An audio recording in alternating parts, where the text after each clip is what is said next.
As you know, on Sunday night or Monday morning of every week, we post a new expository semiotics explaining why we would choose which lectionary readings.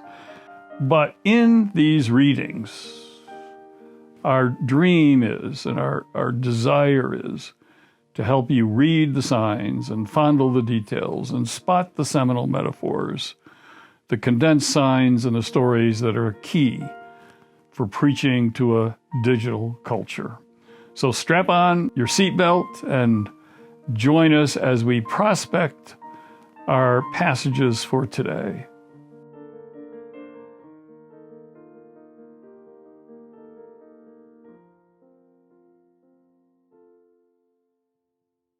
This is the 4th of July, 2021, vlog number 68. And this is a Sunday or a Saturday, a weekend, which is my least favorite preaching time of the year. Because whatever you do, somebody is going to be mad at you. If you spend your time dealing with 4th of July themes, people are going to be mad at you. If you don't deal with 4th of July themes, people are going to be mad at you. So you can't win. So just begin today with just acceptance. I'm not going to win. When people leave here, some people are not going to be happy because I didn't do what they were expecting me to do. And that's okay, because you're not here to please them. You're here to please God. And that's the ultimate person that you are accountable to. So just keep God in focus and lift up Christ. Now, there's one thing I think you can do, and that is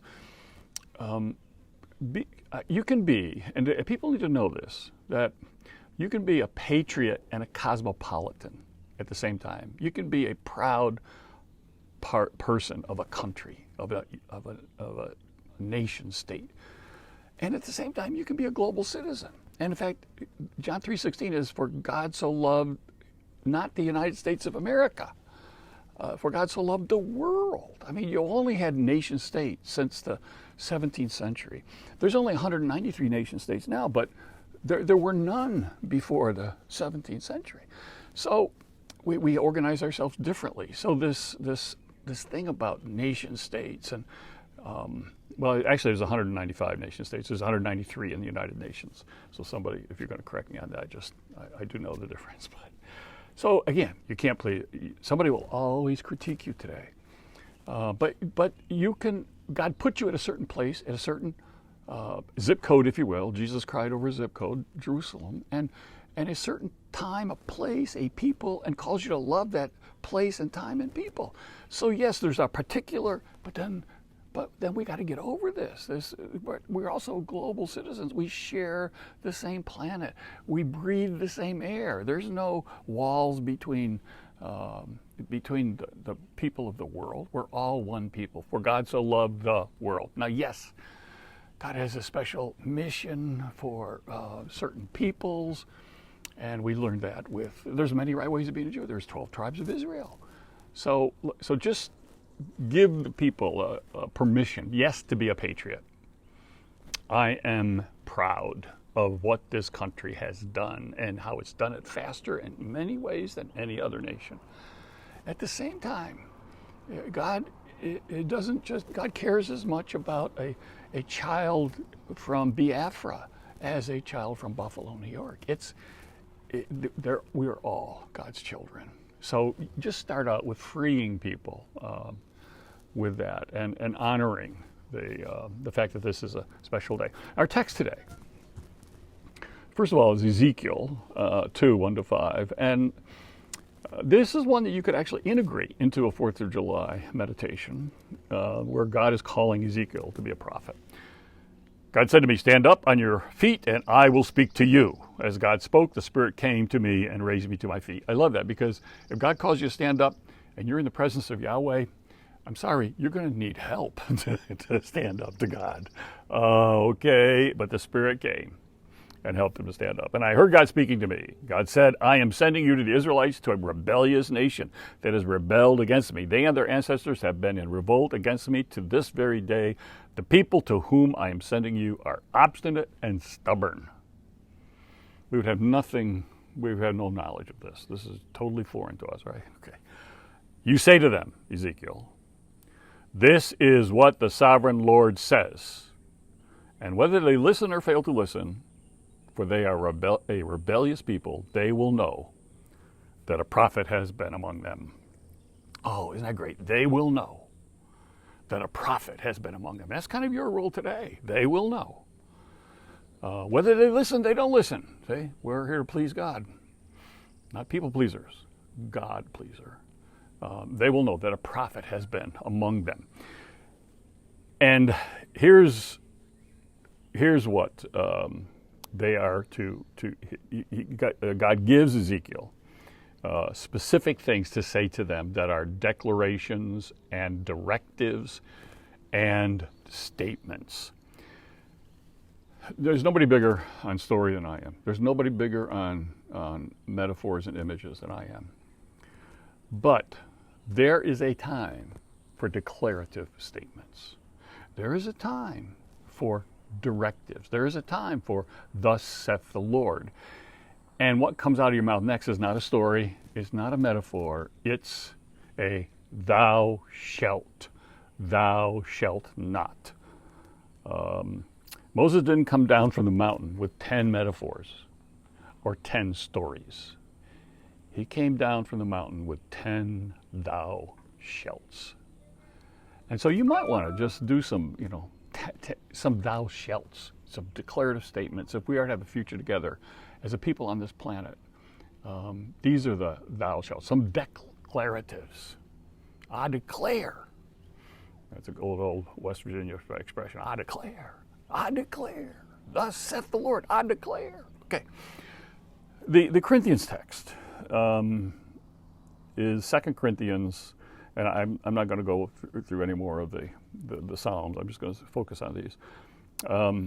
I know such a person, 2 Corinthians 12, 2-10, where Paul's talking about his caught up into the third heaven. Now, there's been a lot of speculation about this. Did Paul have a hallucination? Was this a dream? And he's talking here, he's hiding. I know such a person. In other words, I'm asking for a friend here. I'm talking to you because a friend, No, this is Paul. He was caught up. And when was he caught up?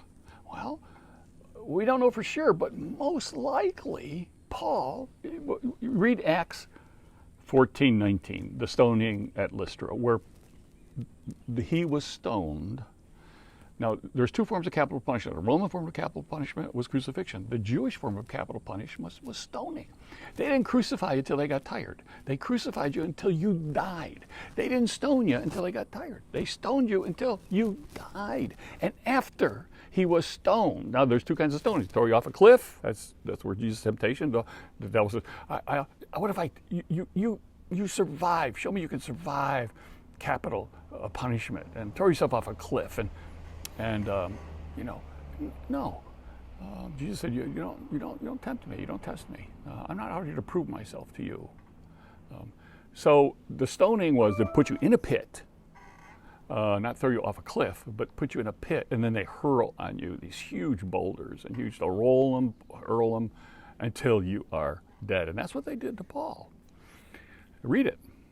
Acts 14. And it says after he was dead, they dragged him throughout the city of Lystra. They just dragged him, and the cobblestone robe. So he's flopping, his body's flopping. He's dead. And I think this is where, in this process, the disciples, they gathered around him and they brought him back. We don't know how long it took. Could have taken a minute. Could have taken a second. Could have taken a week. It could have taken who knows. The point is, the disciples prayed and brought Paul back to life and brought him back from that third heaven that he's revealing to us here. It's an incredible connection that we seem to have missed, and I don't know why. And then the real text I want to say something about today that I think would be good for you to preach on this July 4th. And you don't have to address it directly to the nation. You can just deal with the theological implications of this. Is the story of what happens to Jesus when he preaches in his hometown. And what is the nature of what he says and what he prophesies will happen to prophets in their own when they come home. He went to his hometown. All his disciples were with him. It says when the Sabbath came, he began to teach in the synagogue, and many who heard him were amazed. Now, we don't have here in this account in Mark what the text that he preached from, but the people's response, these are his relatives, okay? Their response is, where did this man get these things? What's this wisdom that has been given to him? Isn't this the carpenter? Isn't this Mary's son and the brother of James, Joseph, Judas, and Simon, his 4 brothers at this time? Aren't his sisters here with us? I mean, brothers and sisters, we know them. And they took offense at him. And here's what Jesus says to them. The prophet is not without honor except in his own town, among his relatives, and in his own house. And what does he do? He says, and he gives his disciples some instruction here that is really, really interesting. And he says that when they fail to receive you, shake the dust off your feet and move on. A long time ago, I was learning about cricket. I know nothing about cricket. But it was when I was in graduate school, and I thought I should at least know something about cricket. And the more I learned about cricket, it hit me that, cricket is a game that is based on failure. Now, we don't have time to go into it now, but just if you know anything about cricket, tell me I'm wrong. Cricket is a game that's not based on success. It's based on failure. And as I was thinking about this rubric of Jesus, when you knock on a door, when you give like Ezekiel, doesn't matter whether they hear you or not, they know a prophet has been in town. But just when you knock, they fail to receive you, you just shake the dust off of your feet and keep moving. And I thought, wow, we have a sacrament of water. It's called baptism. We have a sacrament of communion with bread and wine. But we also here have a sacrament of failure, which is shake the dust. It's a sacrament of dirt. So you got sacrament of water, sacrament of bread and wine, and a sacrament of dirt. When you do things and it goes nowhere, it flops, it falls, and you fall flat on your face. Pick yourself up, shake the dust off your feet, and keep moving. I wrote an article as a graduate student called, there's an old phrase that Edward Friedman, one of my favorite people, a rabbi, a family therapist, a leadership consultant, he wrote a book, one called Friedman's Fables, which is a classic, I think. The other is, he called it The Failure of Nerve. And it came out, it circulated before I think he died in 1996, and it circulated in kind of Samizdat manuscript form, but it was unfinished, and after he died, the full thing came out. But I was a graduate student like 20 years earlier, and I wrote this thing called, not The Failure of Nerve, but The Nerve of Failure. And I argued in this little essay that became part of a journal article, Theology Today, which is a theological journal that came out of Princeton. And I argued that the reason, let me just give you my abstract here. And this is This is what I wrote. The quality that should mark the Christian church is not goodness but grace, not merit but mercy, not moralism but forgiveness, not the enshrinement of success but the acceptance of failure. Lacking the nerve of failure, we have suffered a failure of nerve to dare to dream dreams, venture visions, and risk getting splinters that come from cutting against the grain. And I argued that this was kind of a forgotten sacrament. Now, I don't mean it liturgically, it's a sacrament, metaphorically.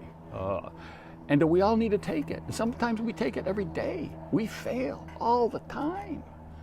In fact, life is just a chronicle and a classification of failures. Every day we do this. And so we need to shake the dust off our feet. I'm right in the middle of sermons. I preach some sermons, and right in the middle of them, I start shaking the dust off my feet. I just go through I call it the sacramental shuffle. I just start shuffling my feet. Okay, time to bring this thing to a close and move on, because you are not being received here. And we all need to understand what it means that in a culture that enthrones success, that Jesus has actually called us to be failures and given us a sacrament for it. And here he's saying to Ezekiel earlier on, they may not receive you, but at least they will know a prophet has been among them. What they do with it is up to them. But I'm calling you to be a prophet. To be human means to be a failure more than a success. In fact, if to be human means to be a learner, you learn more from your failures than your successes. But this is hard to hear in a culture obsessed with success. This is Richard Branson. Try again, fail better. But the words are originally not his, by the way, were Samuel Beckett's. But we need to learn how better to fail fast, fail forward, but most importantly, get up off our feet and keep moving. That keep moving part is so important, because part of the therapy of dealing with failure and just with just being down is keep moving. In fact, one of my favorite, what interests us in biblical characters is not their success stories. It's how they messed up. And that's what we remember. Bono, who wrote the introduction to the Psalms in the Anglican Church Canon Pocket Bible series. He wrote the introduction to the Psalms. And Bono, of U2, focused on David.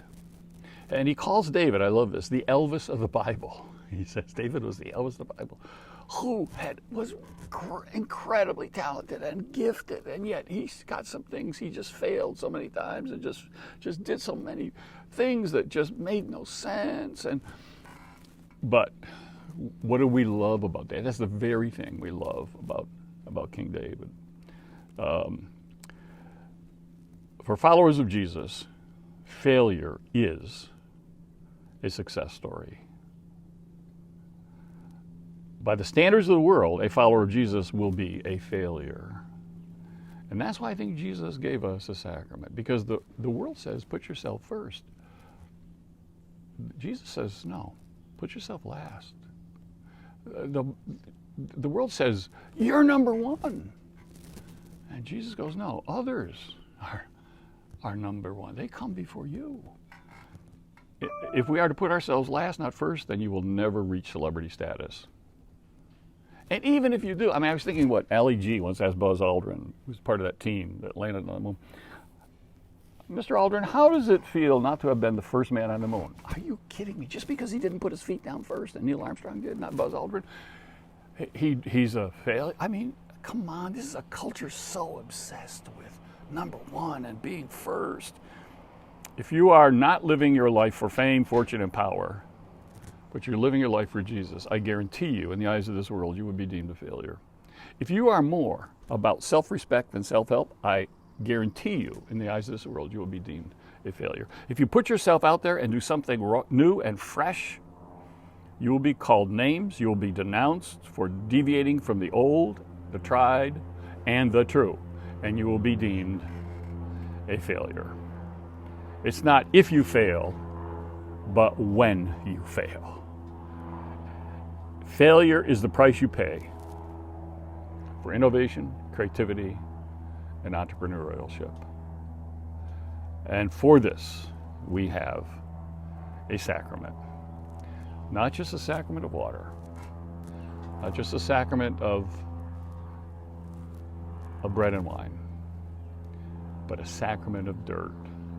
Sisters and brothers,